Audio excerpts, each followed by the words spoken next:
I was married to the same woman for 68 years. For most of that time, people looked at us and said, "What a strong couple." They saw the photos, the family dinners, the children, the holidays, the years we survived together, and they thought they knew our story. But they did not know the truth behind the closed door. They did not hear the silence in the kitchen. They did not feel what it was like to live beside someone for a lifetime and still wonder if your heart was ever truly welcome there. At 96 years old, I have learned that a long marriage does not always mean a loving one. Sometimes it means endurance. Sometimes it means duty. And sometimes it means one person is holding on to a dream while the other is quietly living a different one. For years I told myself not to ask the question. I was afraid of the answer. Did she love me? Did she ever really love me? Or was I simply the man who happened to be there when life required a husband? I am telling you this because the truth I finally discovered may change the way you look at love, marriage, and the people beside you. Stay with me until the end, because what I learned too late may help you avoid a lifetime of regret. Number 1, the marriage that everyone envied. When I was young, I thought marriage would feel like safety. I thought love would be something warm and steady, something that would greet me every morning and sit beside me every night.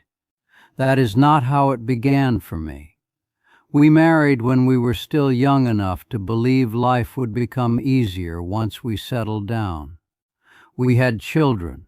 We built a home. We worked hard. We paid our bills.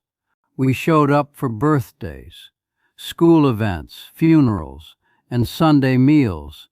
From the outside, we looked like the kind of couple people trusted, the kind of marriage other people admired. And maybe that is why no one ever suspected the truth. There were good years, of course. There were decent years. There were years when we laughed in front of the children and acted like everything was fine. But even early on, I felt something I could not explain. She was there, but not fully there. She did her part. She kept the house in order. She raised our children with discipline and care. But emotional warmth, tenderness, the small signs that a woman truly sees you and reaches for your soul, those were rare. I remember one evening in our early marriage. I had come home tired from work, hoping for a little kindness, maybe a simple smile, maybe a question about my day. Instead, she barely looked up. She was busy, as always, and I told myself not to be childish. Men were supposed to be strong. Men were supposed to provide, so I swallowed the disappointment and kept moving. That was the beginning of a dangerous habit. I started calling loneliness normal. I started calling emotional distance maturity. I thought stability meant love. I thought because she stayed, she cared. But I was wrong. A marriage can be well managed and still be emotionally empty. That is a hard truth. But it is a truth many people spend their whole lives avoiding. Number 2, the silence that grew over the years. The strange thing about loneliness in marriage is that it rarely arrives all at once. It grows slowly, like dust on a window. You do not notice it at first. Then one day you realize you can barely see through it anymore. As the years passed, our conversations became shorter. We stopped asking each other the kind of questions that open the heart. We talked about groceries, school fees, appointments, repairs, and schedules. We became efficient. That is a polite word for what happened. Efficient, practical, necessary. But we were no longer intimate. We were no longer curious about each other. We were no longer reaching. Life has a way of burying emotion under responsibility. The children needed food, the house needed fixing, work needed doing, bills needed paying. One day became the next, and before I knew it, decades had passed. We had built a life, but not always a connection. I still remember one night, many years into the marriage, when I sat across from her at the table after everyone had gone to bed. The house was quiet, except for the clock. I looked at her face and realized we had not truly spoken in a long time. Not really spoken, not about dreams, not about fears, not about what we missed or what we hoped for, just the facts of life, the mechanics of living. That was the moment I felt it most clearly. We were not partners in the way I once believed. We were co-managers of a household. It hurt to admit that. It hurt even more because I had become used to it.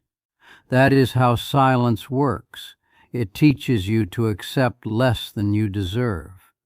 It convinces you that asking for more is selfish, but silence can be dangerous in a marriage. Love does not always vanish with a fight. Sometimes it fades because nobody has the courage to name what is missing. And once that silence settles in, it can stay for years. Number 3, the question he was afraid to ask. For a long time, I lived with a question I was too afraid to speak out loud. Did she ever love me? Not, does she love me now? That question had already become complicated. I mean the deeper one, the older one, the one that follows a man through the quiet hours of life. Did she ever truly love me when we were young, when everything still had a chance to become beautiful? I was afraid to ask, because some questions are like a match in a dry room. Once you strike it, you cannot control what burns. So I kept the question locked inside me for years. I told myself it did not matter. I told myself love was not supposed to be sentimental all the time. I told myself that actions mattered more than words. Those things are partly true. But I also told myself those things because I was scared. There was one evening, late in life, when I almost asked her. We were older then. The children had grown. The house had changed. The rush of life had slowed down. I sat beside her and looked at her hands. Those hands had cooked, cleaned, worked, comforted children, and carried the weight of a long life. I thought, maybe now I can ask. But the words stayed in my throat. I did not ask because I feared the answer would confirm what I already suspected. And once you hear a truth like that, there is no way to return to the comfort of doubt. Doubt can be painful, but certainty can be cruel. Many people spend their lives avoiding difficult conversations. They do not ask because they do not want to lose peace. But peace built on silence is fragile. It can break under the weight of one honest sentence. I should have asked. Or maybe I should have asked earlier when there was still time to understand each other. Instead, I carried the question like a stone in my pocket until it became part of me.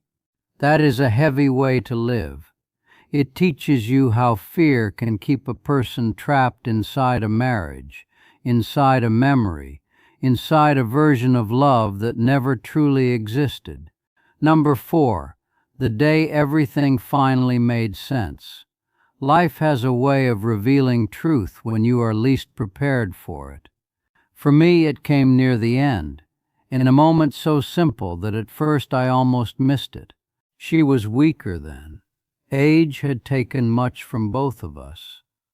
The energy of youth was long gone, and the house felt quieter than ever. One afternoon we were alone together, and for reasons I cannot fully explain, the conversation drifted into the past. I mentioned something small from our early years, and she became quiet. Then she said something that stayed with me. It was not a dramatic confession. It was not a long speech, but it was enough to shake the ground beneath my feet. She told me, in her own careful way, that she had never been very good at showing affection. She came from a home where love was not spoken gently. In her family, duty was praised, sacrifice was expected, and feelings were kept hidden. She said she had tried to be a good wife, a faithful wife, a responsible wife, but she had never known how to be soft with her love. She had never learned how to say what she felt. In that moment, I understood something I had not understood for decades. Her silence had not always meant absence. Her distance had not always meant rejection. She had loved in a way that was hard for me to recognize. That did not erase my pain. It did not undo the lonely years, but it changed the meaning of those years. I looked back at so many moments I had judged too quickly. The meals prepared when I was sick, the way she kept the family together during hard times, the way she stood by me through loss and failure. Maybe she did love me. Maybe she just never loved me in the language I expected. That is the moment the whole story changed for me. Not because everything was suddenly perfect, but because I finally saw that truth is often more complicated than resentment. Sometimes we spend a lifetime asking the wrong question. Not did you love me, but how did you know how to love? That realization came too late to save the past, but not too late to understand it. Number 5, the truth about love. He learned too late. At 96, you do not have the luxury of shallow thinking anymore. Age forces you to look back honestly. It strips away excuses. It asks you to decide what was real and what was only imagined.